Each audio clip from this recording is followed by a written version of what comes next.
What's up guys, it's Eric here back with another video. Today I'm going to be showing a game I played against someone who, if you watch chess on YouTube, might be familiar with. And for some context, there used to be a streamer named Crew64 on Twitch, probably around, I don't know, like 7 to 8 years ago, sometime between like 2017, 2019, maybe like 2018 is when it ended. But they were a group of streamers led by FIDE Master Levy Rozman, as you can see. He's now an IM, and he had two co-stars, but eventually Levy decided to start his own YouTube channel, so Crew64 doesn't exist anymore. Um, but trust me when I say that the game that I played here was against Levy, and I used to actually have a Twitch clip of this game, but this was played, I mean, like 6 years ago, and they probably, like, yeah, okay. When I go to the clip, it says that it's not available, so I don't really know what happened. But the reason I would show the clip is because um, we played the Sicilian, and in this position, he announced that he was going to sacrifice a piece in the opening because, as you can see, my rating going into this game was 17-10 in Blitz, and I think like over the board during this game, this was in 2018, I was probably rated maybe like 1800 or so, and I think that I probably just made my Lichess account around the time that this game was played, so I was definitely underrated. By the way, Levy was the one who got me into Lichess, so thank you, Levy. Anyways, so the game began with a Sicilian, and on move two, I got immediately put out of book because Levy played Bishop A6. So I was definitely caught off guard. I mean, I knew he was going to sacrifice a piece actually, so I wasn't that caught off guard, but this was not in my preparation for sure. So I decided to take the bishop on A6. He continues developing normally. So do I. And now we kind of reach some Sicilian turned into French type structure where black's pawns are on e6 and d5, and I also have played c5, and my knight's about to come to d7, just like the advanced French, and white is about to play c3, d4, which is going to make it look even more like a French. However, if you'll notice, I'm up a bishop, so it helps a lot to be up a bishop. He goes bishop g5, I play bishop e7, and I am happy to trade pieces. I castle, he finally gets his pawn to d4, and I go b6 because this light square bishop is typically the problem piece when you play this structure because all your pawns are on light squares, so it's hard to find a good place to develop.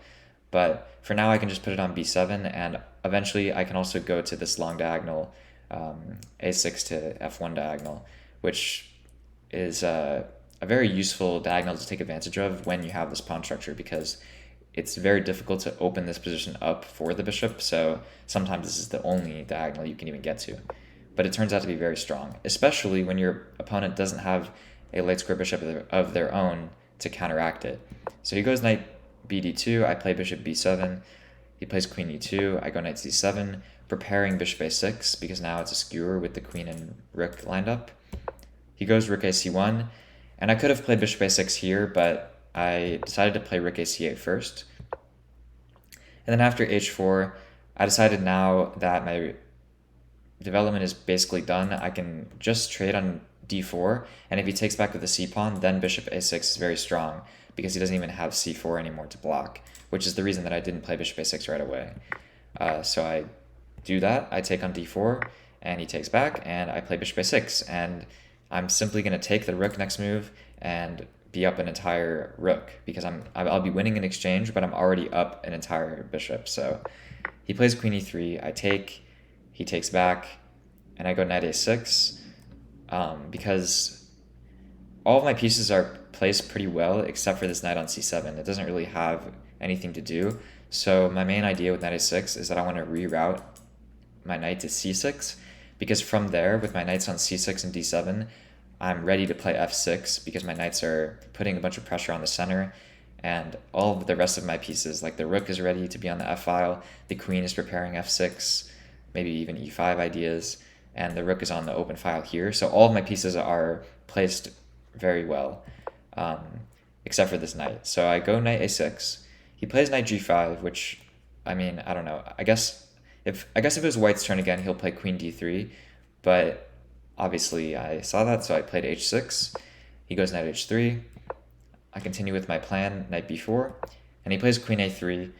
I guess pinning my knight, but Knight C6 gets rid of the pin and also defends my queen. So if I move my knights to some other square, I could have hanged my queen, but I didn't do that. And I also conveniently defend A7, which he also is attacking. So he goes back to E3, and now I finally play F6 because I'm completely ready to do so. I just use my material advantage. He goes Knight F4, threatening Knight G6, but I simply play Queen F7. And he could take F6, but I can simply just take back with the queen. I mean, I could probably take with anything, actually, but I would probably take with the queen. And if he wants to, he can take E6, but then he walks into this pin, and I should be winning the knight here, I'm sure. Or he can take with the queen, which is check, and I can just trade everything down, play like rook E8, and I'm just up a whole rook with no queens on the board. It's very simple. So he goes Knight D3. I was also threatening to take E5, which would have been a discovered attack on his knight, so he's dodging that threat. But I take E5 anyways. He takes back, and I go D4, and now I just take more space with my material advantage, and at any moment where I offer to trade, he is kind of forced to decline, because if he just accepts all my trades, then there'll be no pieces left, and I'll just be up a rook. So he goes Queen E4, I play Queen F5, offering a queen trade, and I'm also attacking E5, and now I simply can take after he moves the queen away. He takes back, I take with the queen, and after Queen G4, my opponent resigned without me even making a move. So, yeah, that is pretty much it. I actually found out that Levy has his own YouTube channel now. I looked him up, and it's called Gotham Chess, so you guys should go check him out on YouTube. He's on a journey to Grandmaster right now, which he's documenting. Maybe this game, maybe he'll look back at all of his games, find this one, and crack some sort of code. I'm not really sure. But because I have to have some drama in the video, I'm 1-0 against Gotham Chess, and he can challenge me if he wants. But yeah, that's going to do it for today's video. Really appreciate all the support in the last few videos. We're already at 300 subscribers, which is awesome, and I plan to continue making more content. So make sure you subscribe to the channel, and I'll see you guys in the next one. Bye-bye.